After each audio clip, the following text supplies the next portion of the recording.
Hello everyone, today we are going to learn basic Microsoft Word tutorial how to hide table of lines.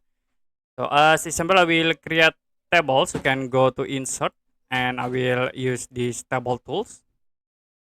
As example, I will hide this line. You can sort like this and then you can go to border, click on no border.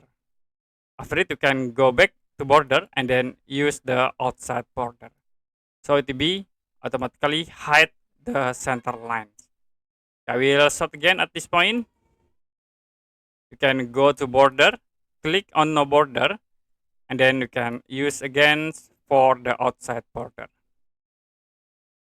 Okay, that's it for basic Microsoft Word tutorial, how to hide table lines. If you have any question about tutorial, you can comment below this video.